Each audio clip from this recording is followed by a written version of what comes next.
सुरू दिसतोय.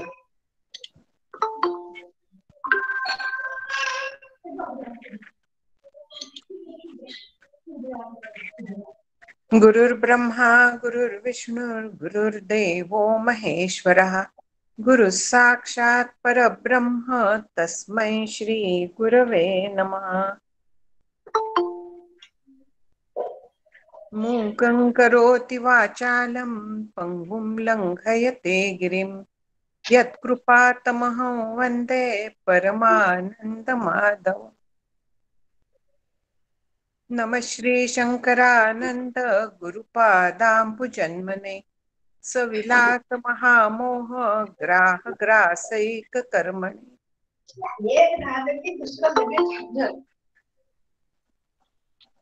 काय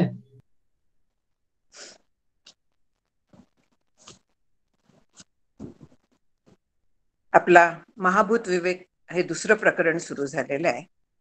त्याच्यात आपण आधीच्या याच्यात पाहिलं होतं की सगळी महाभूत कशी निर्माण झाली थोडक्यात अगदी. आणखीन संपूर्ण शरीरातले जे अवयव आहेत, आपलं संपूर्ण शरीर जो आहे, अन्नमय शरीर किंवा सूक्ष्म आणि स्थूल दोन्ही जे देह आहेत ते पंचमहाभूतांचे कसे बनलेले आहेत त्याचा आपण विचार केला होता. आणखीन परब्रह्म जे आहे तर त्याच्यात कसलाही भेद नाहीये. ते जे आहे ते अखंड एक रस आहे, एकमेव अद्वितीय स्वगत सजातीय विजातीय भेद रहित आहे. हे आपण पाहिलं होतं. त्याच्यात स्वगत भेद म्हणजे काय वगैरे हे सगळं भेदांचा आपला विचार करून झाला होता. आता परब्रह्म जे आहे तर त्याच्यात एकम म्हणजे कसलंही तिथे स्वगत भेद नाहीये, एकच आहे. ते अखंड एक रस आहे, निघोट आहे, असं ते परब्रह्म आहे. एकच आहे. एव म्हणजे निश्चय, एकच, दुसरं काहीही नाही तिथे. आणखीन अद्वितीय म्हणजे दुसऱ्या कुठच्याही भेदांची, दुसऱ्या पदार्थांची तिथे शक्यताच नाही. कारण ब्रह्म जे आहे तर ते मुळात निरवयव आहे. निरवयव याचा अर्थ आपण पाहिला होता की कण नाहीये, कणांचं बनलेलं नाहीये. कण जेव्हा येतात तर तेव्हा ते पंचीकृत पंचमहाभूतांपासून येतात. अपंचीकृत पंचमहाभूत अत्यंत सूक्ष्म असतात. आणखीन कण एकत्र जमून त्याच्यानंतर मग आपल्याला डोळ्यांना दिसेल, इंद्रियांना जाणवेल असे पदार्थ दिसायला लागतात. पण ब्रह्माच्या बाबतीत ते निरवयव असल्यामुळे तसं काहीही नाहीये. आणखीन अनेक कण एकत्र येऊन अनेक वस्तू निर्माण होतात. ब्रह्माच्या बाबतीत तेही शक्य नाहीये. म्हणून ब्रह्म जे आहे तर तिथे स्वगत सजातीय विजातीय कसलेही भेद नाहीयेत तिथे. कारण आता विचार केला आपण तर ब्रह्मात स्वगत भेद नाही पाहिलं.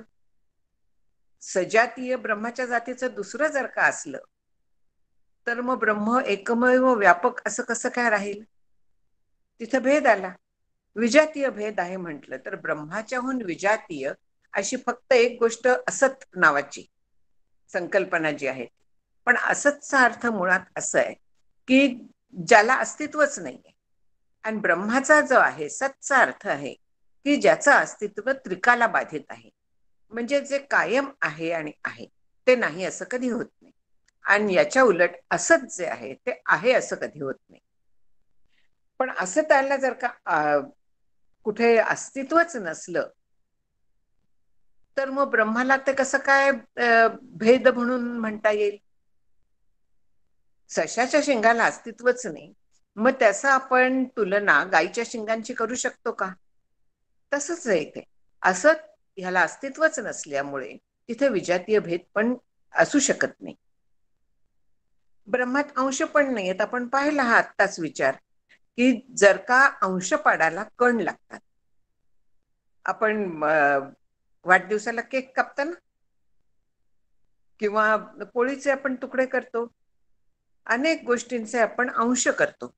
पैसे त्याचेही अंश असतात. 1 रुपयाचा 9 पैसा हा अंश आहे. आता 9 पैसा म्हणजे काय हे सांगायची वेळ येईल म्हणा. रुपया म्हणजे काय हे सुद्धा सांगायची वेळ येणार आहे लवकरच. पण 100 रुपयाचा 1 रुपया अंश आहे, 50 रुपये हे अंश आहेत. तसा ह्याचा अंशांशी भाव होतच नाही. कारण ते एक रस आहे, तिथे कुठलाही अवयव नाहीये. आणि असं असल्याने परब्रह्म जे आहे तर तिथे दुसरं काहीही नाही. कल्पित उपाधीने हे जग निर्माण झालंय, कल्पित उपाधीने जीव निर्माण झालाय आणि हा कल्पित उपाधीने निर्माण झालेला जीव ब्रह्माबद्दल विचार करतो. याला कारण त्या कल्पित उपाधीत इतकं त्याचं तादात्म्य झालेलं आहे की स्वतःचं मूळ स्वरूप विसरलेला आहे तो. म्हणून आता असं जर का हे सत तत्व आहे, स्वगत सजातीय विजातीय भेदरहित असं जे आहे, तर अशा ह्याचा लोकांना भीती वाटते, अनेकांना भीती वाटते की असं कसं शक्य आहे, माझ्याशिवाय काही नाही, म्हणजे मी सुद्धा देह सुद्धा नाही, कसलंच काही नाही, मग मला अस्तित्व नाही. अनेक असेही पाहिलेले आहेत की ध्यानाला बसायची ज्यांना भीती वाटते, ध्यानाला बसलं, समाधीचा समजा चुकून लागले आणि मी नाहीशी झाले तर कसं व्हायचं माझं, ही भीती असते लोकांना. आणखीन ही भीती जर का श्री गुरु कृपा असली तर अशी भीती वाटायचं काहीच कारण नसतं, कारण आपल्याला त्याचा सगळं मागचं पुढचं हे कळलेलं असतं. मुद्दा हा येतो की मुळात अशा पद्धतीने आपण स्वतःला विसरणं एवढं सोपं नाहीये. लयरूप जी आहे तर ती जरी लागली तरी सुद्धा ते सोपं नाही, आपल्याला प्रारब्ध पुन्हा जागेवरती आणतं. श्री गुरु कृपेने आपली निर्विकल्प समाधी लागली, ज्ञानरूप समाधी लागली, तरी सुद्धा ती काही क्षणांचा व्यवहार येतो. आपलं प्रारब्ध आपल्याला त्याच्यात राहून देत नाही, त्या आनंदाच्या स्थितीत राहून देत नाही. जसं झोपेतनं आपल्याला जाग येतेच तितका सुद्धा वेळ या समाधीत आपण राहू शकत नाही, काही क्षणांचा म्हटला तसा असतो तो. आणखीन आपल्याला प्रारब्ध बाहेर खेचून आणतं. घाबरायचं तिथे काहीच कारण नाही. आणि दुसरं म्हणजे स्वतःचं स्वरूप त्याच्याशी एकरूप होणं, याच्यात घाबरण्यासारखं काय आहे. पण मी नाही, ज्याला मी म्हणतेय, स्थूल सूक्ष्म देहाला मी म्हणतेय, ते नाही ही कल्पना खूप जणांना भयावह वाटते. आणखीन त्याच्यातनं द्वैती मत निर्माण झालेली आहेत. सगळी जी द्वैती मत आहेत ती अद्वैताच्या भीतीच्यामुळे बरीचशी त्यातली आहेत. कोणाकोणाला जेन्युइन वाटत असेल की खरोखर या असं असणंच शक्य नाही म्हणून, पण असणंच शक्य नाही ह्याला कारण मग सगळ्याला आपण नाही म्हणून म्हणू, मग हे कसं काय चालायचं. मीच नाही म्हटल्यानंतर काय उरलं. दुसरं मत जे असं निर्माण झालं ते शून्याचं निर्माण झालं. तिथे मग ते शून्य आहे असं म्हणायला लागले, सगळं जग शून्यातनं निर्माण झालंय. म्हणजे ब्रह्म आणखीन शून्य खरं म्हटलं तर प्रचंड फरक आहे. पण या दृष्टीने की शून्य म्हटल्यानंतर तिथे तरी स्वतःला अस्तित्व आहे का, पण आहे तिथे शून्य आहे असा जाणणारा तिथे असतो, त्यामुळे शून्याला ते स्वीकार करतात. आणखीन मग शून्यवादांची युक्ती असते, कसा आधार कसा देतात. ही जी सगळी मतं आहेत तर ती श्रुतीवरती आधारलेली आहेत असं ते म्हणतात.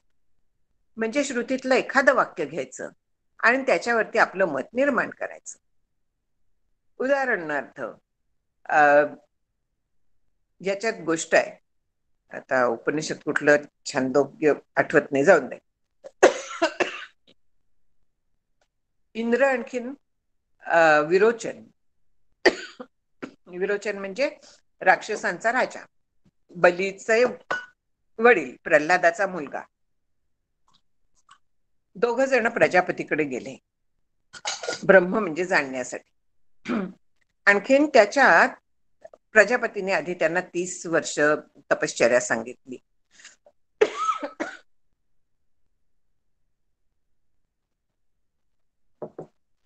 तपश्चर्या केल्यानंतर त्यांना सांगितलं की स्वच्छ स्नान करा, कपडे चांगले घाला, दागिने बिगिने जे काय पूर्वी पुरुष घालत असत सगळं घाला, आणखी तयार होऊन माझ्या समोर या. ते गेले तसे दोघं. आणखीन तिथे प्रजापतीने त्यांना तलावात पाहायला सांगितलं, काय दिसताय. त्या दोघांनी सांगितलं की छान कपडे घातलेले, दागिने घातलेले असं आमचं स्वतःचं आम्हाला प्रतिबिंब दिसतंय. प्रजापतीने सांगितलं की तेच ब्रह्म आहे. आता ब्रह्माची लक्षणं दोघांनाही माहिती होती, पण विरोचनाने देह हेच ब्रह्म असं स्वीकारलं. म्हणजे ब्रह्माचं पुढे विचार करून त्याचा मागोवा घेण्याची अपेक्षा जी होती ती त्यांनी पुरी नाही केली. आणखीन श्रुतीच्या तेवढ्या एका वाक्यावरती स्वतःचं मत बनवलं. अशीच सगळी मतं निर्माण झालेली आहेत. श्रुतीमध्ये कुठेतरी प्राणएव म्हणून सांगितलेलं आहे, मग प्राणात्मवादी निर्माण झाले, जे प्राणाला आत्मा म्हणायला लागले. मनोब्रह्मेती उपासित म्हणून आहे, मनाची ब्रह्म म्हणून उपासना करावी. मन ब्रह्म मानायला लागले लोक. पण शेवटपर्यंत जर का गेलं की ह्या सगळ्या गोष्टी नाशिवंत आहेत, लय पावणाऱ्या आहेत, असा जर का विचार केला तर ह्या ब्रह्म असणं शक्य नाही. अशा पद्धतीने जाता येतं. इंद्र तसाच गेला आणि शेवटपर्यंत पोचला आणि त्याला शेवटी ब्रह्माचं ज्ञान झालं.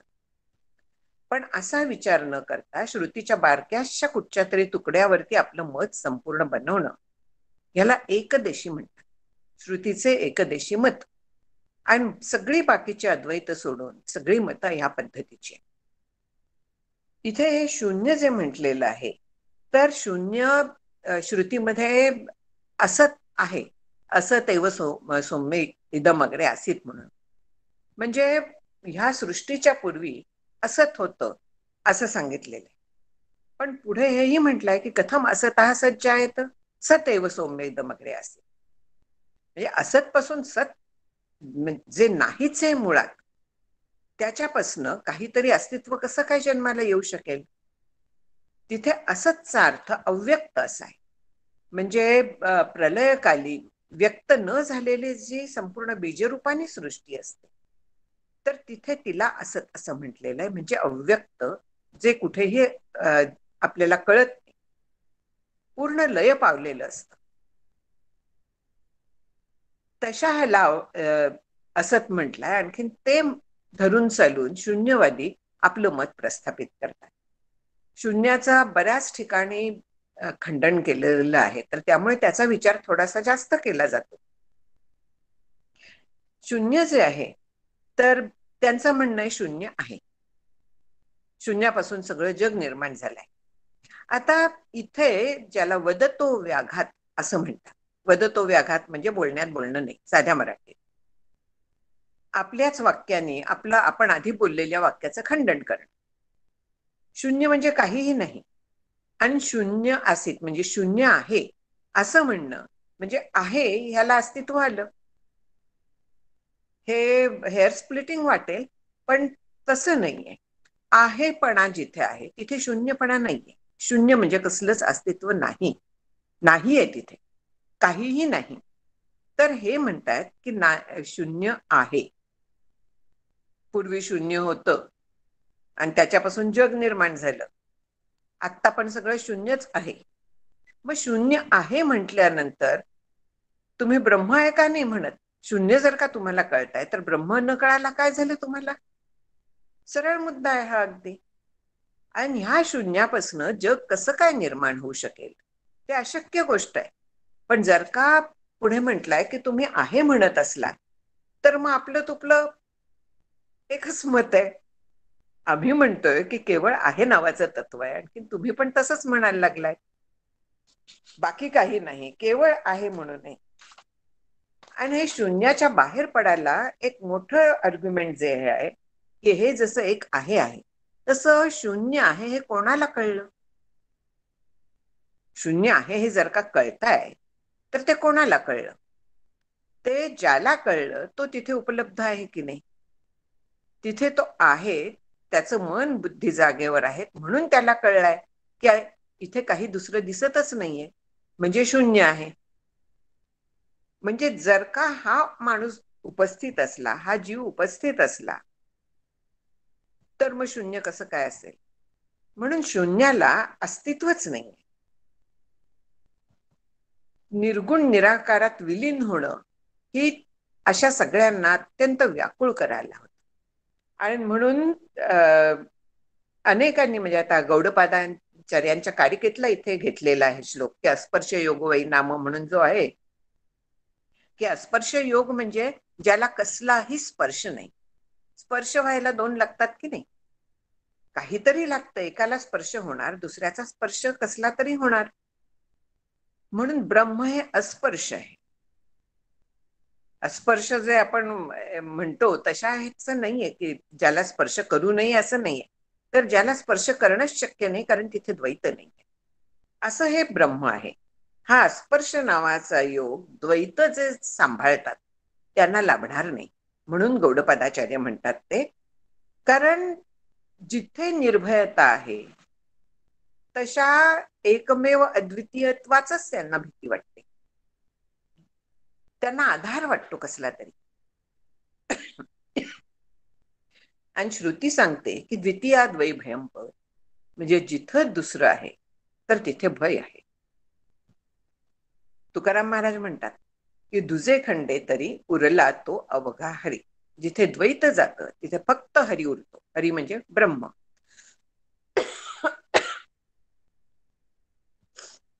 समर्थांचा मनाचा श्लोकातला आहे की भये व्यापिले सर्व ब्रह्मांड आहे, भयातीत ते संत आनंद पाहे. कारण संत जे आहे तर त्यांना ह्या भयातीत का झालेले आहेत, एकमेव अद्वितीय तत्वाचा अनुभव आहे त्यांना. त्या एकमेवाचा अनुभव असल्यामुळे ते सगळ्या भयाच्या पलीकडे गेलेले आहेत. तिथे दुसरं काहीही नाहीये. आपल्याला नेहमी वाटतं की अरे कोणाची तरी सोबत पाहिजे तर बरं वाटतं. अगदी कुत्री मांजरी सुद्धा चालतात, पण सोबत पाहिजे, नाहीतर भीती वाटते. एकट्याला घर कसं खायला येतं, घर कसं काय खाईल हो? घर काय खातं का? ते कसं काय खाणं शक्य आहे? बरं, जर का एकटंच आपण असलं घरात तर आपल्याला कोण काय करणार आहे? भय नेहमी दुसऱ्याकडनं असतं. पण आपल्याला आधाराची एवढी सवय झालेली आहे, आपल्याला जो आधार सतत लागत असतो, तर त्याच्यामुळे आपण कोणावर तरी अवलंबून राहतो. वास्तविक मी एकमेव आहे. माझ्याजवळ भय नावाचा पदार्थच नाहीये. निर्भय नाही, तिथे अभय आहे. निर्भय म्हणजे भय गेलेलं आहे, पण अभय म्हणजे मुळात भय नाहीये. एकमेव अद्वितीय, भय येणार आहे कुठनं? म्हणून हा एकच आहे. आणि श्रुती सांगतेय की ब्रह्म एकमेव अद्वितीय आहे. आणखीन ह्या सगळ्याच्या आधी तेच होतं. आणि जरी हे सगळं असलं तरी तेच खरं आहे. जे काय दिसतंय तर तो भ्रम आहे. म्हणून जो काय आपल्याला तर्क करायचा तर तो तर्क या श्रुतीला अनुसरून करायचा असतो. श्रुतीच्या विरुद्ध तर्क केला तर त्याला कुतर्क म्हणतात.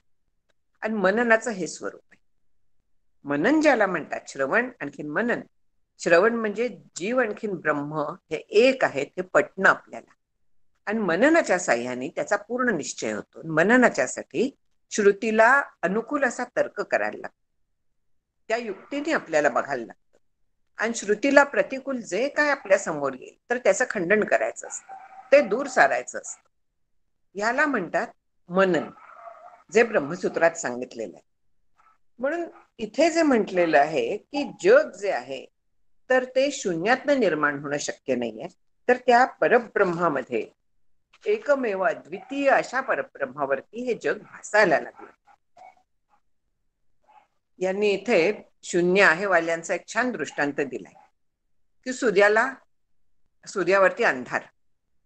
आता सूर्य आणि अंधार यांचा काहीतरी संबंध आहे का? आपल्याला रात्र दिसते का? दिसते सूर्य आपल्या समोर नसतो म्हणून. आपण सूर्याच्या दुसऱ्या बाजूला जातो म्हणून. पण सूर्यावरती कायम उजेड आहे. याला सूर्यदृष्टी एक म्हणतात. जगाकडे पाहण्याची सूर्यदृष्टी नावाचा एक शब्दप्रयोग आहे.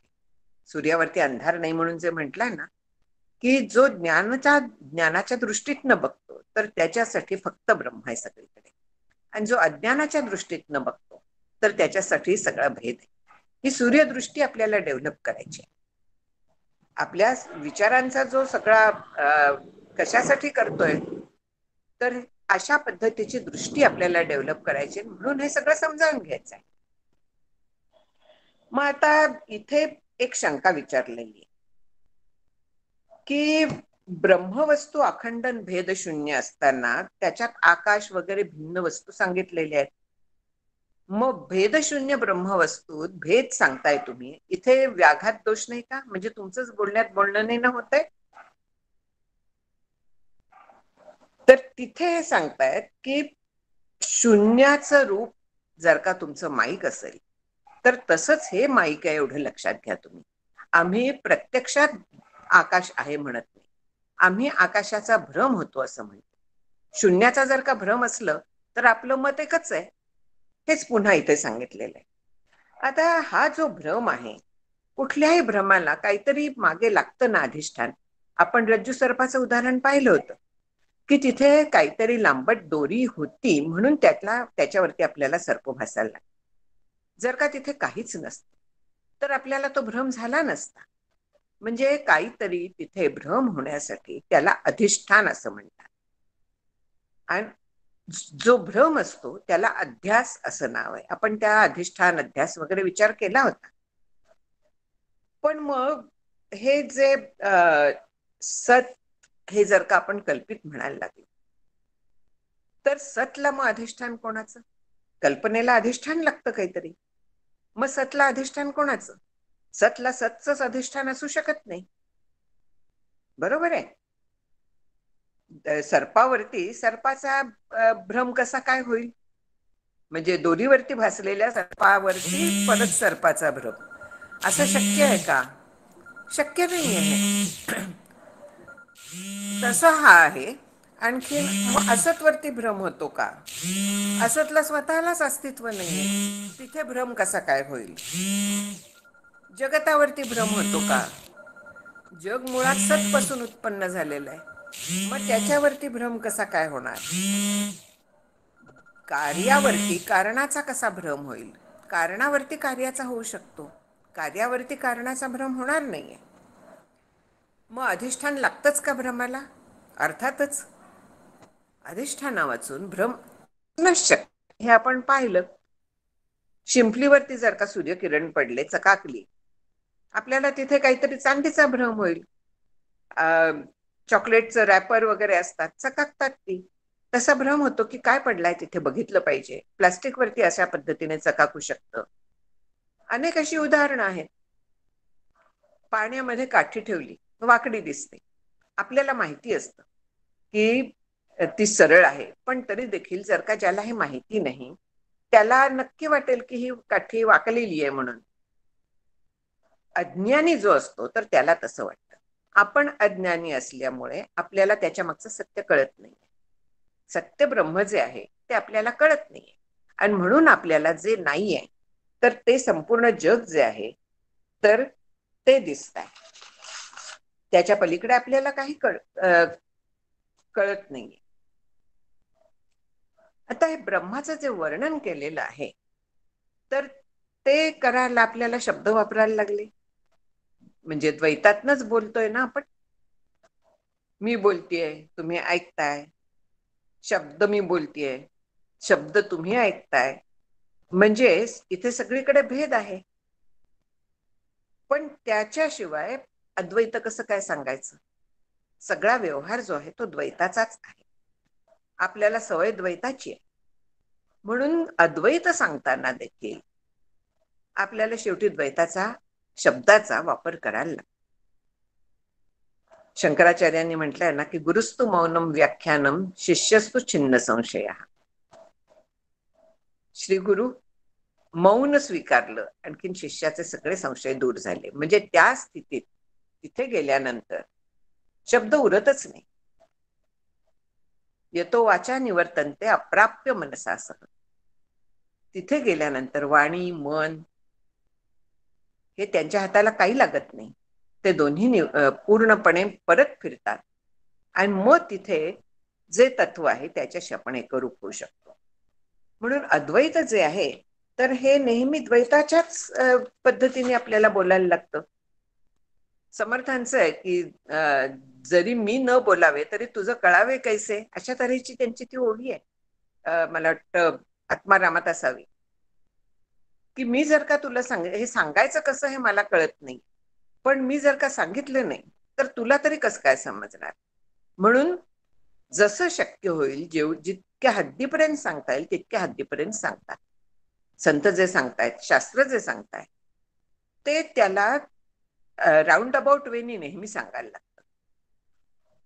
कसं आहे हे प्रत्यक्ष सांगता येत नाही, म्हणून श्रुती नेती नेती म्हणजे न इति असं नाही, ते असं नाही ह्या पद्धतीने सांगतात. सीतेची गोष्ट माहिती असेल की राम लक्ष्मण सीता जेव्हा वनवासाला गेले होते, तर तेव्हा खेड्यातनं वगैरे असे जायचे. एका गावात असेच बसले होते सगळे. बायका जरा दूर होत्या. बायकांनी विचारलं सीतेला की तुझा यातला पती कुठला? त्या काळात बोट दाखवून किंवा हाक मारायची पद्धत नव्हती ना. ती काहीच बोलली नाही. मग त्या बायकांच्या लक्षात आलं. त्यांनी एक एक एक एक दाखवायला लागले. तो पती का तुझा? ती न म्हणून म्हणायची. नाही. तो का? न. करता करता जेव्हा रामाकडे बोट दाखवलं तेव्हा ती काही बोलली नाही. काहीच ती बोलली नाही. तिथे मौन, तिथे वाणी निवर्तली. वाणी नाहीशी झाली तिथे. तिला बोलायला काही उरलं नाही. तसं असतं की जोपर्यंत आपल्याला काहीही जाणवत आहे, काहीही कळत आहे, तोपर्यंत आपण हे ब्रह्म नाही असं करत ते बाजूला सारत जातो. आणि जेव्हा ब्रह्माशी एकरूपता येते तर त्यावेळेस तिथे बोलायला वाणी शिल्लक राहत नाही. ही जी आहे हे ब्रह्म आहे आणि इथपर्यंत आपल्याला जायचं आहे. पण वाटेत शून्य शून्य शून्य असं जे म्हणतात ते आपण जेव्हा बाकी सगळ्याचा लय करत जातो तर तेव्हा काही नाही अशी अवस्था वाटते आणि म्हणून त्याला शून्य म्हणतात. पण तो जाणणारा तिथे कोणीतरी असतं हे विसरायचं नाही. आणि त्या शून्याला जाणणारा जो आहे तर त्याचं अस्तित्वच शून्याचा निराश करतो. म्हणजे तिथे शून्य नाहीये हे कळतं. इथे आता नैयायिकांनी एक शंका घेतलेली आहे. मी थोड्याशा शंका घेतीये, फारशा शंका खरी घ्यायची इच्छा नाहीये. पण आपण पंचदशीचा जर का अभ्यास करणार असलो तर थोडं तरी सांगायला लागतं. नैयायिक म्हणतात की ते चारच भूत मानतात की पृथ्वी, आप, तेज, वायू ही चार भूत प्रलयकालात लीन होतात. पण आकाशाचा प्रलय पटत नाही असं ते म्हणतात. कारण त्यांच्या मताप्रमाणे प्रलयात परमाणूच्या पर्यंत नाश होतो. आणखी आकाश जे आहे ते परमाणूचं असतं. मग परमाणूचा नाश नसल्यामुळे आकाशाचा नाश होत नाही असं त्यांचं म्हणणं आहे. मग त्यांना सरळ काउंटर क्वेश्चन केलेला आहे की तुम्हाला जर का आकाश आहे कळताय, कसं काय कळतं तुम्हाला? तुम्ही असता का त्यावेळेस तिथे? हा थोडक्यात विचार आहे की तेव्हा तुम्ही नसता तरी आकाशाचं अस्तित्व असतं असं तुम्ही म्हणताय. मग त्याच्या पलीकडे थोडं जा. आणखीन ब्रह्माचं अस्तित्व म्हणा, आकाशाचा पण लय म्हणा, म्हणजे तुम्ही तिथपर्यंत पोचाल. म्हणून अशा पद्धतीने उलटा प्रश्न विचारून जर का तुम्हाला आकाशाचं अस्तित्व कळताय काहीही नसताना, बाकी तुमचं देखील तिथे तुम्ही शिल्लक नसताना जर का आकाशाचं अस्तित्व तुम्हाला आत्ता कळताय तर तसंच पुढे जा, आणखीन विचार करा आणि ब्रह्मापर्यंत पोचा. म्हणून आकाश केवळ जे आहे ना तर त्याचं ज्ञान, आकाश दिसलं तर पाहणारा कोणीतरी पाहिजे ना. सत्वस्तू दिसत नाही पण आकाश, त्याला शब्द नावाचा गुण आहे. ती पोकळी आहे, ती सगळ्याला राहायला जागा देते. ब्रह्म जे आहे तर ते प्रत्यक्ष अनुभव येतो त्याचा. प्रत्यक्ष प्रमाणांनी आपल्याला अनुभव येतो. प्रत्यक्ष प्रमाण म्हणजे शब्द प्रमाणाने अनुभव येतो. गुरुमुखातनं जे येतं, मोटके गुरुमुखे उदय जत दिसे, हे जे म्हटलेलं आहे, हृदयी स्वयंभची वसे प्रत्यक्ष फावो लागे तैसे आपैसयाची, म्हणून म्हटले ना हे प्रत्यक्षावगमम म्हणून जी श्रुती आहे, गीतेमध्ये हा शब्द आलेला आहे त्या श्रुतीतला, त्याच्यावरती हे व्याख्यान आहे की गुरुमुखातनं मोटकं 3 अक्षरी फक्त तत्वमसी, त्याने ते त्याचा उदय होतो, म्हणजे ते आपल्याला कळतं. आणखीन प्रमाणाने ते प्रत्यक्ष आहे, हे प्रत्यक्ष आहे. आपण ते प्रत्यक्ष होतो, तो प्रत्यक्ष आपल्याला अनुभव येतो. त्याचं स्वरूप प्रत्यक्ष असणं हेच आहे. दुसरं कसलंही स्वरूप प्रत्यक्ष असणं नाहीये. जे आपल्याला अनुभवात प्रत्यक्ष वाटतंय ती प्रत्येक गोष्ट मिथ्या आहे. मिथ्या आहे म्हणजे कल्पित आहे, म्हणजे बाधयोग्य आहे, म्हणजे भ्रम आहे. केवळ सत म्हणजे परब्रह्म तेवढं एकच प्रत्यक्ष आहे, स्वरूपाने आहे ते. आणि असं जे आहे तर त्याचा अनुभव समाधीच्या वेळेस येतो. शुद्ध जाणीव म्हणतात याला, ज्याच्यात कसलीही भेसळ नाही, त्याचा समाधीच्या काळात अनुभव प्रत्यक्ष असतो. तो प्रत्यक्ष ब्रह्म होतो. तर त्यामुळे ब्रह्माचं प्रत्यक्ष तिथे आहे आणि शून्याचं तसं होऊ शकत नाहीये. आकाशाचं तसं होऊ शकत नाही. आकाशाचं स्वरूप अज्ञान हेच आहे. मग त्याचं कसं काय ज्ञानाच्या पुढे ते टिकाव धरेल? आता समाधीच्या ह्याच्यात आकाश किंवा बाकी सगळं लयाला जातं. मग तिथे मला सत कळलं असं असतं का? ते सुद्धा नसतं. तिथे सतची एकरूपता असते. त्यामुळे सत वेगळेपणाने कळत नाही. वेगळेपणाने कळलं म्हटलं तर तिथे द्वैत आहे. तिथे ज्याला कळतं तर त्याला सत्यत्व येतं. समाधीचा ज्यांना अनुभव आलेला आहे तर ते सांगतील की तिथे काहीही कळत नाही. जसं झोपेत काही कळत नाही तसं समाधीच्या काळात सुद्धा काहीही कळत नाही. तिथे कसलंही भान नसतं. आणि ती समाधी अवस्था आहे. पण तिथे आनंद असतो. सच्चिदानंदारूप होतो. आणखीन म्हणून तिथे आनंद आहे असं म्हणण्यात येतं. हा आनंद आपल्याला नेहमी कळत नाही. का नाही कळत? कारण आपल्यावरती द्वैताचे संस्कार असतात आणि आपण त्याच्यात रमतो. काही दुःखकारक प्रसंग घडला, आपलं मन त्या दुःखाच्या भोवतीच दुःखाच्या आकाराचं होतं असं म्हणतात. प्रसंग जो असतो तर तो प्रत्यक्षात आपल्याला दुःखकारक सुखकारक ही सापेक्ष आहे.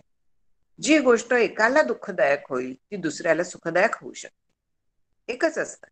आता युद्ध चाललंय. जर का आपले सैनिक गेले तर आपल्याला दुःख होतं. तेच त्यांना सुख होतं. उलट त्यांचे मेले आपल्याला सुख होतं, त्यांना दुःख होतं. म्हणजे घटना जरी एकच असली तरी त्याच्याबद्दल अनुकूल ज्याला असतं तर त्याला सुख होतं, प्रतिकूल असतं त्याला दुःख होतं. म्हणून हे जे बाकीचं सगळं आहे हे मिथ्या आहे एवढं लक्षात घ्यायचं. बदलतं आहे. जे बदलतं असतं ते मिथ्या असतं. सत जे असतं ते एकमेव असतं. ते आनंदरूप असतं. ज्यावेळेस हे सगळे बाकीचे शांत होतात त्यावेळेस त्या शांतीचा, त्या आनंदाचा, त्या समाधानाचा, तृप्तीचा, निर्भयतेचा या सगळ्याचा अनुभव असतो. अनुभव असतो म्हणजे शांत स्थितीत मन तदाकार झालेलं असतं. जरी प्रत्यक्ष समाधीत गेलं नाही तरी देखील संतांना अशा पद्धतीची स्थिती कायमची अनुभवत असते. म्हणून त्यांची प्रसन्नता असते की देखे अखंडित प्रसन्नता थिली जेथ चित्ता तेथ रिगणे नाही समजता संसार दुःख. कसं काय तिथे दुःख येईल? अखंड जर का तिथे अमृत आहे, अखंड जर का ते ब्रह्मरूप झालेलेच आहेत, त्यांना ते दुसरं काही नाहीये हे 100% माहिती आहे. तिथे दुःख येणार कुठनं? दुःख जे आहे तर ते पूर्ण विजातीय आहे आणि त्याला अस्तित्व नाहीये. आनंदरूप ब्रह्मात त्याला अस्तित्वच नाहीये. मग हे जे येतं सगळं जग जे येतं ते कोणामुळे येतं? मायेच्यामुळे. तोही आपण विचार करून झालेला आहे. आणि माया जी आहे तर ती मुळात मिथ्या आहे. मिथ्या आहे म्हणजे अनिर्वचनीय आहे. अनिर्वचनीयचाही आपण विचार केलेला आहे. म्हणजे मायेला तिथे प्रत्यक्ष अस्तित्व नाहीये. पण तरी देखील तिच्या वरती आपण बाकीच्या सगळ्याच्या अस्तित्वाची कल्पना केलेली आणि सगळं कर्तृत्व जे दिलेलं आहे तर ते मायेच्या साह्याने ईश्वर करून घेतो. अशा पद्धतीने दिलेलं आहे. आता माया माईक आहे, ईश्वर पण माईकच झाला. मायेत पडलेलं प्रतिबिंब म्हणजे मग तो खरा कसा असेल? बरोबर आहे की नाही? की मायेतलं प्रतिबिंब म्हणजे ईश्वर, मग तो खरा असेलच कसा?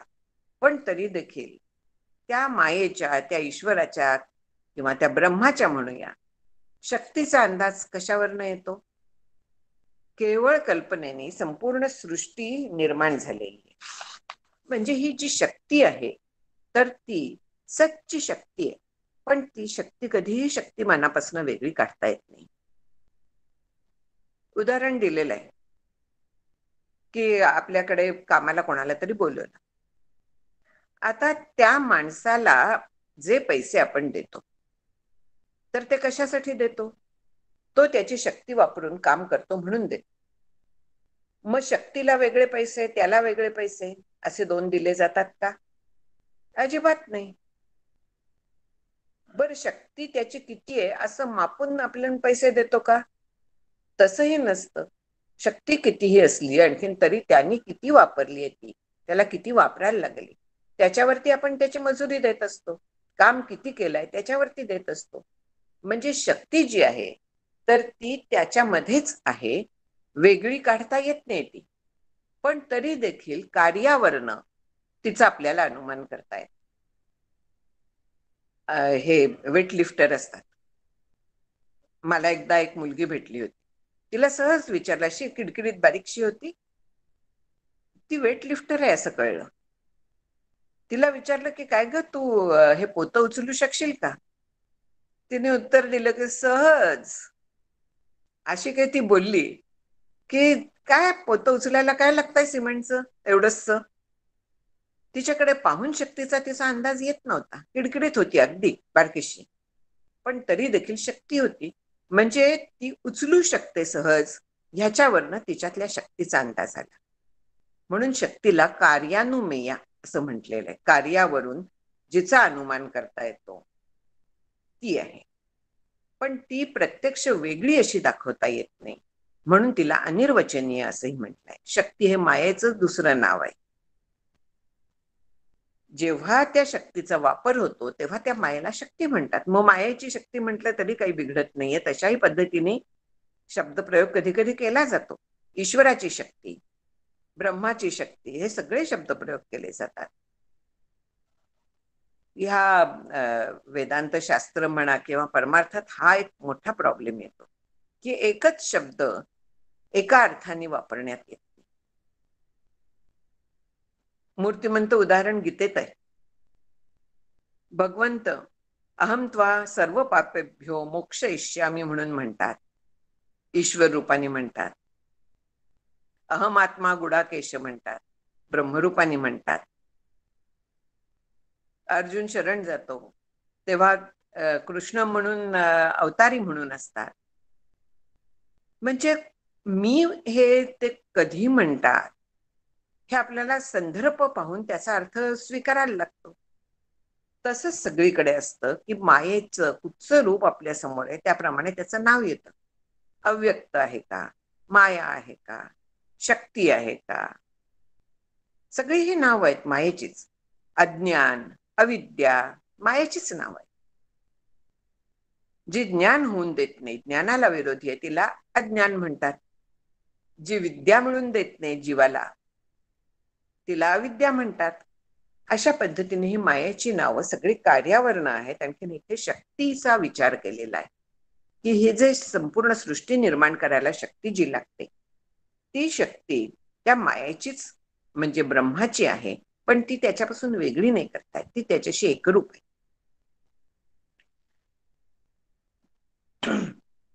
आणि ह्याच्यामुळे मग द्वैत निर्माण होतं का, अशा पद्धतीने एक प्रश्न विचारलेला आहे. शून्य म्हणजे काही नाही, त्याच्यामुळे जसं द्वैत होत नाही तसंच शक्ती जी आहे ती एकरूप असल्यामुळे शक्तिमानाबरोबर तिलाही स्वतंत्र अस्तित्व नाहीये, ती तद्रूप आहे. आणखीन म्हणून द्वैत तिनेही निर्माण होत नाही. तिला वेगळं अस्तित्व शक्ती अशी बाजूला काढून ठेवता येत नाही. शक्ती कमी होते आजारपणात, निरोगी अवस्थेत वाढते, पण तरी ती वेगळी काढता येत नाही. वेगळं अस्तित्व हे आपल्याला पटतं, पण ती अशा पद्धतीने तिच्या कार्यावरनं म्हणूया, आपल्याला तापातनं उठल्यानंतर जे काम आपण सहज करत होतो ते होईन असं होतं. का होत नाही? कारण ताकद आपली कमी झालेली असते. म्हणजे शक्ती कमी जास्त होते, तिला वेगळं अस्तित्व आहे, पण तरीही ती बाजूला काढून देता येत नाही. ती एकरूप आहे. जसं निरंश ब्रह्म आहे तसं शक्ती जी आहे ती तशीच आहे. आणखीन हे सगळीकडे ह्याच पद्धतीने सांगितलेलं आहे. गीतेत सांगितलेलं आहे, पुरुष सुक्तात सांगितलेलं आहे, ब्रह्मसुक्तात सांगितलेलं आहे. सगळीकडे ह्या पद्धतीनेच सांगितलेलं आहे. आणखीन हे विचार करण्यासाठी श्रुती जी आहे तर ती आपल्या कल्याणाचा विचार करते, बाकी कशाचाही नाही विचार करत आहे.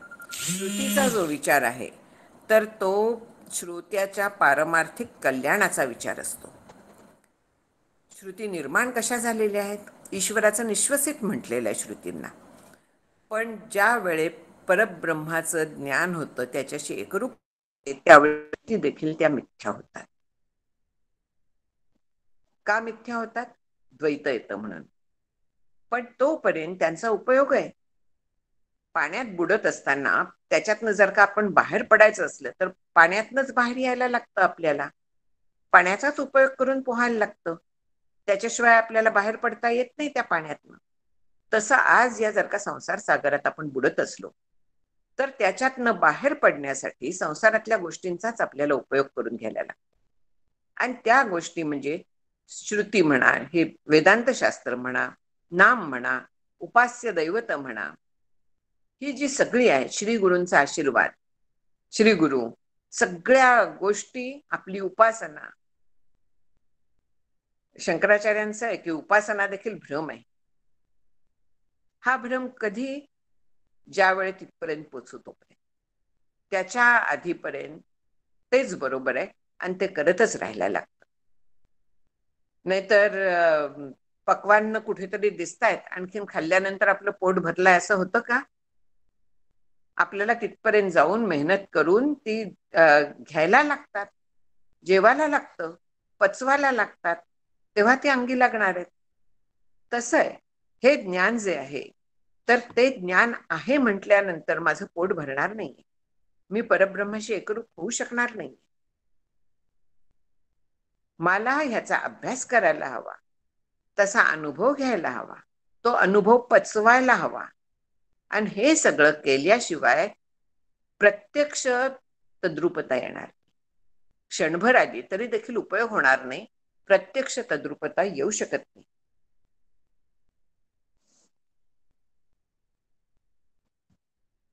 त्याला एक दृष्टांत दिला इथे. आता आपण 59व्या श्लोकापर्यंत आलेलो आहोत. जो दृष्टांत दिलेला आहे की भिंतीवरती चित्र काढायचे, अनेक चित्र काढले,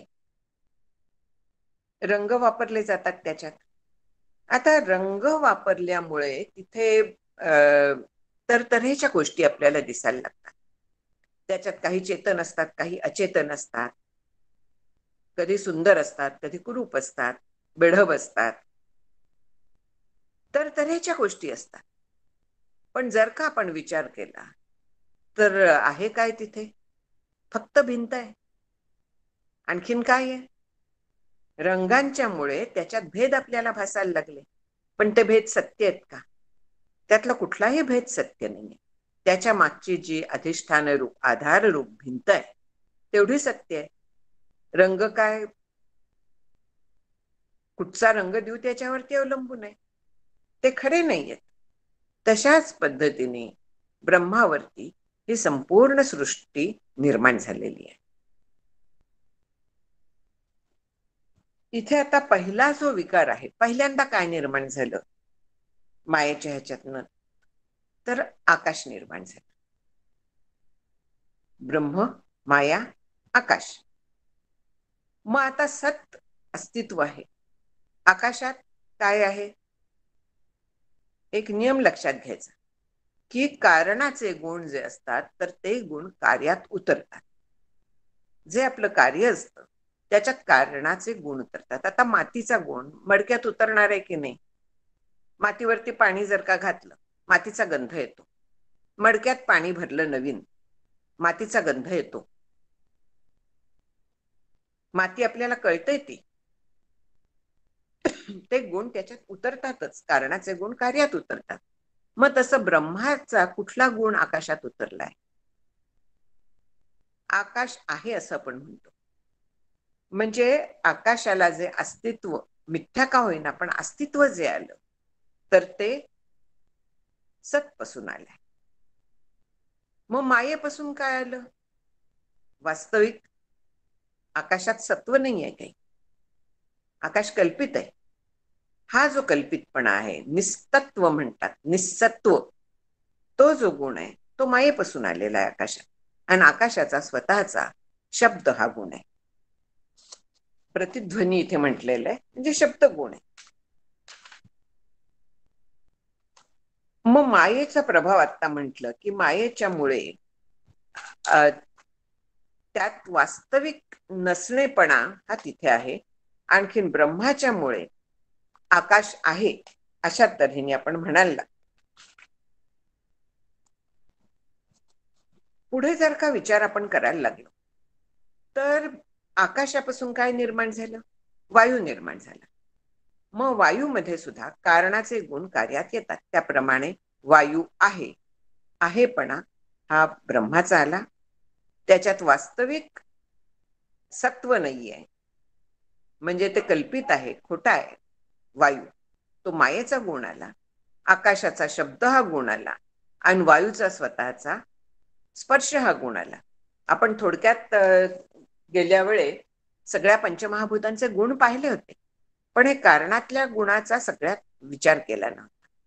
अशाच पद्धतीने जर का विचार करायला लागलं आपण उरलेल्या महाभूतांचा पण, तर हे कारणाचे गुण पृथ्वीपर्यंतच्या सगळ्या पंचमहाभूतात आपल्याला दिसायला लागतात.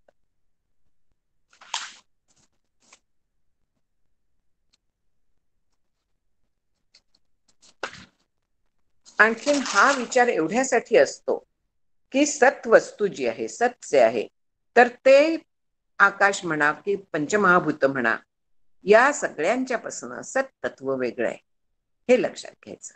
आहेपणा जो आहे तर तो सत्चा आहे आणि बाकीचं सगळं जे आहे ते कल्पित आहे. एवढा सारखा आपण मनात ठेवायचं. ही साधना आहे आपली की देहातली पंचमहाभूत जी आहेत त्यांच्या बाबतीत पण असा आपल्याला विचार करता येतो की माझ्यातलं जे पृथ्वी तत्व आहे ते पृथ्वी तत्वात मिसळून जाणार आहे, जलतत्व जलात मिसळून जाणार आहे. बरोबर आहे. नंतर काय होणार आहे? देह पंचभूत मेळावा शेखी जाईल पंचत्वा.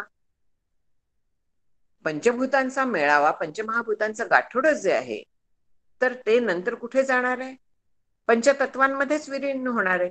आपण बोलताना म्हणतो की अमुक एक माणूस पंचत्वात विलीन झाला, म्हणजे मृत्यू पावला वगैरे असं न म्हणता पंचत्वात विलीन पावला असं म्हणण्यात येतं कधी कधी. बोलताना किती आपण बरोबर बोलतो, पण त्याचा अर्थ आपण लक्षात घेत. पंचत्वात विलीन आपले देह जातातच, सूक्ष्म देह जात नाही. का नाही जात? भोग जे असतात ते त्या सूक्ष्म देहातनं पुढच्या देहापर्यंत आपल्याला जायला लागतं. कर्माचा जो सिद्धांत आहे, केलेलं कधीही वाया जात नाही. आपल्याला कुठच्या ना कुठच्या तरी जन्मात भोगायला लागतं. त्यामुळे सूक्ष्म देह हा स्थूल देह सोडून दुसऱ्या देहात जातो आणि तिथे भोग भोगतो. पण ज्या वेळेस अपरिवर्तनीय ज्ञान होतं, ब्रह्मज्ञान होतं, एकमेव अद्वितीय ब्रह्म मी आहे असं ज्ञान होतं, तर त्याच्यानंतर जेव्हा देह पडतो तेव्हा सूक्ष्म देह देखील आपापल्या घटकात जातो. कुठे जातो आपापल्या घटकात? म्हणजे पंचमहाभूतात. बुद्धी जी आहे ती तेज तत्वात जाते, अहंकार पृथ्वी तत्वात जातो, चित्त जल तत्वात जातं. अशा पद्धतीने मन आहे ते वायू तत्वाचं आहे, आकाश अंतःकरण आहे, व्यापक आहे. तर अशा ह्यांनी जो जीवनमुक्त आहे तर त्याचा देह पडल्यानंतर त्याचा सूक्ष्म देह देखील तिथल्या तिथे विलीन होतो, तो देह सोडून बाहेर जात. पंचमहाभूत जी आहेत ती अशी जर का आपण सगळ्यापासून वेगळी केली तर त्या सगळ्याच्या मागे असणारं जे तत्व आहे तर ते आपल्याला लक्षात येतं. आणखीन ते त्याच्यावरती नजर ठेवायला लागते. कुठचाही पदार्थ दिसला तरी त्याच्या मागच्या कारणाचा विचार करायचा, सगळ्याच्या मागे असलेलं ब्रह्मतत्वाचा विचार करावा आणि त्या ब्रह्मावरती नजर ठेवायची. आता हे आपला देह झाला, ही पृथ्वी झाली. ब्रह्मांड पण असंच आहे. सगळी जी ब्रह्मांड आहे, अनंत कोटी ब्रह्मांड नायक वगैरे आपण म्हणतो, संतांना म्हणतो, ईश्वराला म्हणतो. मग ब्रह्मांडांचा काय आहे? ब्रह्मांड पण तशीच आहे. या सगळ्या पंचमहाभूतांचं शास्त्र प्रमाण सांगतं की दशांशाने एक एक एक एक एक एक कमी कमी होत जातात. ब्रह्मापेक्षा माया कमी, मायेहून आकाश कमी, अशा पद्धतीने आकाशाहून वायू कमी, तेज त्याच्याहून दशांशाने. आणि हे जे आहे हे केवळ पृथ्वीचे नाही आहे, तर हे संपूर्ण ब्रह्मांडात जे पृथ्वी तत्व आहे, आकाश तत्व आहे, तर त्याच्याबद्दल हे बोललेले आहे. म्हणजे आपली दृष्टी इथेच व्यापक करता येते आपल्याला. केवळ आपला विचार न करता, केवळ पृथ्वीचा विचार न करता, सगळ्या ब्रह्मांडांचा, म्हणजे अगणित ज्या आकाशगंगा आहेत, त्या आकाशगंगात अनंत ब्रह्मांड आहेत. आणि त्या सगळ्या जिथे आपण विचार सुद्धा करू शकत नाही, एवढ्या मोठ्या सृष्टीच्या बद्दल हा विचार आहे की प्रत्येक गोष्ट काय प्रमाणे, तर दशांशाने कमी कमी होत जातं. मग तिथे ब्रह्मांडात जी भू भुव स्वाहा वगैरे, अतल वितल तलातल, हे जे 14 आहेत, हे सगळे जे आहेत ते त्याच्यातच आहेत. आणि हे सगळे जर का आपण विचार केला तर सगळे पंचमहाभूतांचे आहेत, म्हणजे परब्रह्मापासून वेगळे आहेत. परब्रह्म फक्त सत्य आहे. आणखीन ह्या ज्या सगळ्या गोष्टी आहेत ब्रह्मांडातल्या, अखिल ब्रह्मांडातल्या, त्या सगळ्याच्या सगळ्या मिथ्या आहेत. त्यातलं काहीही खरं नाहीये. म्हणून जे खोटं आहे त्याच्यावरनं आपली नजर काढायची, आणखीन जे सत्य आहे तर त्याच्यावरती आपली नजर ठेवायची. अशा ह्याने जर का आपण विचार करायला लागलो, जाणीवपूर्वक आपण जर का जगात वावरताना, मी म्हणते की ह्या शेवटी विचार करता येत नाही, जगात वावरताना, व्यवहार व्यवस्थित करत असताना फक्त त्यातलं जर का मिथ्यात्व आपण लक्षात घेतलं ना, तर व्यवहाराला बाधा न येता आपण आनंदरूप होऊ शकतो. आपल्याला शास्त्र हे शिकवतं. आपल्याला कोणीही सांगत नाही. समर्थ सांगतात ना, प्रपंची असावे सुवर्ण, परमार्थी पंचीकरण. पुढे सांगतात ते विसरतो आपण. प्रपंच असावे सुवर्ण म्हणतात म्हणून समर्थ चांगले, पण परमार्थी पंचीकरण आहे. पंचीकरण म्हणजे ही जी पंचमहाभूत आहेत त्यांचं मिश्रण जे आपण गेल्या वेळी पाहिलं होतं, स्थूलसृष्टी निर्माण करण्यासाठी त्यांचं विशिष्ट प्रमाणात मिश्रण केलं जातं सूक्ष्म पंचमहाभूतांचं. मग म्हणून परमार्थी पंचीकरण, त्या पंचीकरणाच्या आधाराने आपण मागे मागे जात त्या तत्वापर्यंत पोचू शकतो. आणि पुढे समर्थ म्हणतात की महावाक्याचे विवरण करिता सुटे. महावाक्याचे विवरण आवश्यक आहे, जे आपल्याला नंतर महाभूत विवेक म्हणून आहे आपलं, सॉरी, महावाक्य विवेक आहे, की ज्याच्यात फक्त वेदातली ही महावाक्य सांगितलेले आहेत आणि त्यांचा विचार आहे तिथे. तो विचार करायचा आहे आपल्याला.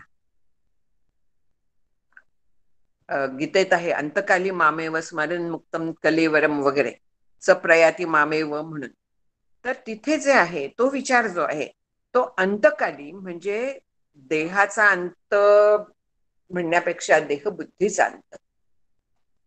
देहबुद्धीचा अंत हे तुकाराम महाराज जे म्हणतात की आपुले मरण पाहिले म्या डोळा, तो देहबुद्धीचा अंत आहे.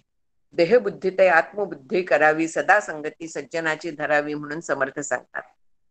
ही देहबुद्धी घालवणं, ती आत्मबुद्धी होणं म्हणजे खरा अंतकाल आहे. देहाच्या अंतकाली सुद्धा बुद्धी जर का अखंड आधी असली तर देहाच्या अंतकाली ईश्वराच्या जवळ राहू शकते, अचानक जाणार नाही. नाहीतर आम्ही असं म्हणू की जर का अंतेमतीसा गती असं असलं, शेवटच्या श्वासाबरोबर जे आमची इच्छा असेल त्याप्रमाणे होणार असेल, तर आम्ही त्यावेळी इच्छा करू. त्यावेळी आपण जागे असणार आहोत का? त्यावेळी आपण शुद्धीवर असणार आहोत का? का कोमात असू, नाहीतर अत्यंतिक पेन होत असेल, झोपेत असू, काही असेल, किंवा आठवण राहणार नाही. कारण जे आयुष्यभर आपण करतो त्याची आठवण आपल्याला राहते. ऐनवेळी कशी काय आठवण येणार आहे? म्हणून अंतकाल हा जो शब्द आहे तो दोन्ही अर्थाने वापरायचा आहे. अंतकाली अखंड जीवनभर जे आपण करतो ते अंतकाली आपल्याला स्मरणार आहे. म्हणून आयुष्यभर जर का आपण अनुसंधान ठेवत गेलो तर देहाच्या अंतकाली पण आपण त्याला स्मरणार आहोत, आणि जीवभावाच्या अंतकाली तर त्याला स्मरण आहेच, तिथे आहेच. त्याच वेळेस आपण एकरूपी झालेले असतो त्याच्याशी. म्हणून अशा पद्धतीने गेलं तर ह्या पंचमहाभूतांचा विवेक जर का केला तर पंचमहाभूतांच्या मागचं तत्व जे आहे त्याच्याकडे आपल्याला बघता येतं. पंचमहाभूतांचं स्वरूप समजावून घ्यायचं, कारणाचे गुण कसे कार्यात उतरलाय तो विचार करायचा, आणि त्याच्यानंतर या सगळ्यांच्या साह्याने आपण आत्मस्थितीपर्यंत जायचं आहे, आनंद रूपापर्यंत जायचं आहे. हे ह्या प्रकरणाचं कशासाठी आहे? हे प्रकरण पंचमहाभूतांचा एवढा विचार कशासाठी आहे? तर ह्यासाठी आहे. याच्यानंतर पुढे मग द्वैताच्या निरासासाठी, हे अद्वैतात स्थिर बुद्धी होण्यासाठी हे सगळं आपल्याला पसारा करायला लागतो. पुढे पंचकोश विवेक आहेत, देहातले 5 कोश जे म्हटलेले आहेत त्यांचा विवेक करायचा आहे, म्हणजे ते बाजूला सोलत जायचं आहे, बाजूला करत जायचं आहे. द्वैत विवेक आहे. द्वैत म्हणजे काय तर त्याचा विवेक आहे आणखीन. हा पंचमहाभूतांच्या साह्याने झाला, तो आणखीन वेगळ्या पद्धतीने सांगितलेला आहे. एवढे पद्धत सगळ्या सांगण्याचं एवढं कारण असतं की ज्या वेळेला जी आठवेल त्या वेळेला ती वापरायची आपल्याला. जेव्हा जे समोर असतं ते वापरायला लागतं, दुसरं आठवून मग मी हेच वापरणार अशा पद्धतीने चालत नाही. इथे आता महाभूत विवेक हे प्रकरण आपलं संपलेलं आहे. उद्या पंचकोश विवेक सुरू होईल आपला. थांबते मी आता. काही प्रश्न असले तर बघूया.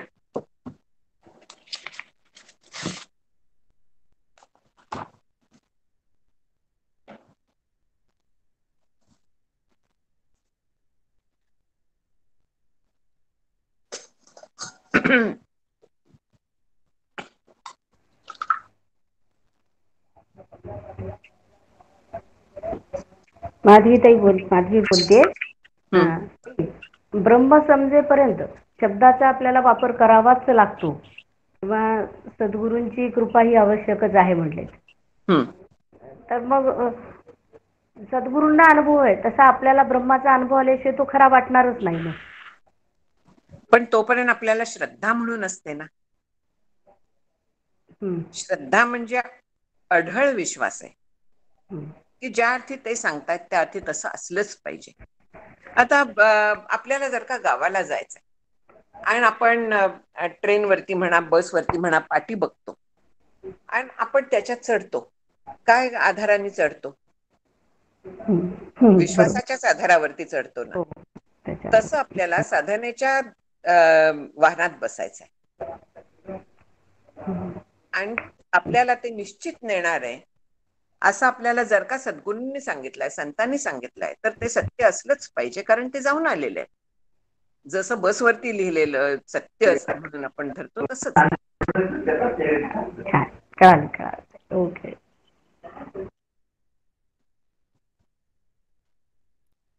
श्रीराम.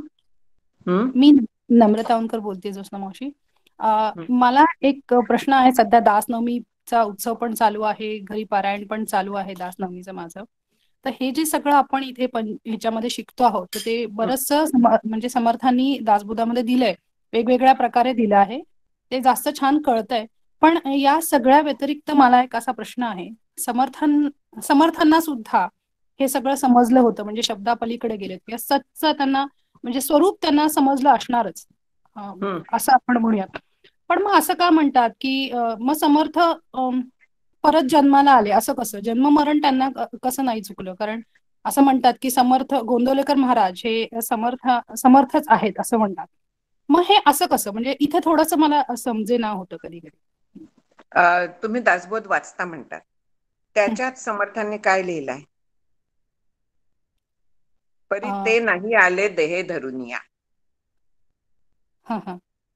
आपण आपल्या भावाच्या मुळे म्हणतो की गोंदवलेकर महाराज समर्थांचे अवतार. बरं, समजा एक प्रकारे धरलं की अवतार होते, तर मग त्याला कारण हे म्हणता येतं की त्यांची इच्छा तशी उरलेली होती, नामाचा प्रसार करायची, किंवा लोकांना बुडते जन देखवेना डोळा असतं, तर लोकांचा उद्धार करायची जर का इच्छा उरली तर त्यासाठी ते स्वतःहून जन्म घेऊ शकतात. अच्छा, कारण महाराज पण म्हणतात तसं, गोंदवलेकर महाराजांनी पण म्हटलेलं आहे, माझी नाम घ्यायची इच्छा शिल्लक राहिली म्हणून मी आलो, असं त्यांनी प्रवचनात हो. सुद्धा म्हटलं आहे त्यांच्या. हा, म्हणजे वास्तव आता हे आपले कोण ज्ञानदेवांनी म्हटलेलं आहे की मागील या जन्मामुक्त झालो, हरिपाठातलं ओळ आहे. हो. मग त्याचा काय अर्थ आहे की जीवदशेतनं जरी ते मुक्त झाले असले तरी देखील काही कार्याला त्यांना परत आले, ते त्याला अवतार म्हणतात. मग तिथे त्यांना म्हणजे तो कर्मविग्रह होत नाही, कर्माच्यामुळे त्यांना यायलाच लागतं असं नाही, तर काही एक कार्यासाठी त्यांनी परत जन्म घेतला स्वइच्छेने. अच्छा, म्हणजे कर्मबंधनातून ते मुक्त आहेत, पण हो स्वतःच्या इच्छेने ते असं करू शकतात. हो हो हो. नाहीतर मग मागील या जन्मा मुक्त झालो असं समर्थ यांनी म्हटलंच नसतं ज्ञानदेवांनी. किती छान. श्रीराम.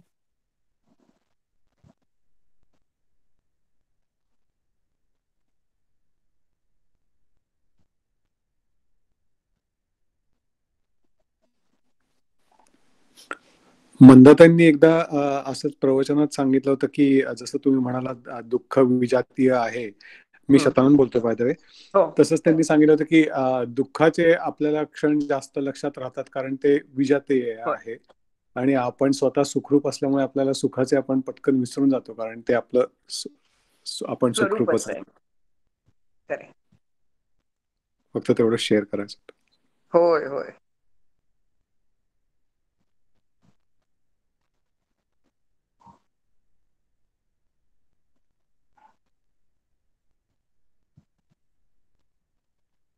चला थांबायचं आता.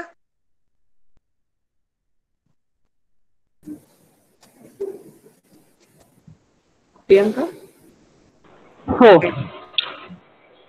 भावी पूर्ण कृपा गुरो मजवरी, प्रार्थित भावे तुला, वारी सर्व अरिष्ट नेऊनिलया, सम्मोह जो वाढला, अज्ञानांध जनासी मुक्त करुनी, शांती पदी बैसवी, विनती हीच असे न मागत दुजे, भक्ती तुझी ही हवी.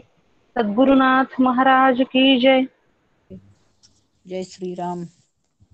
जय श्रीराम.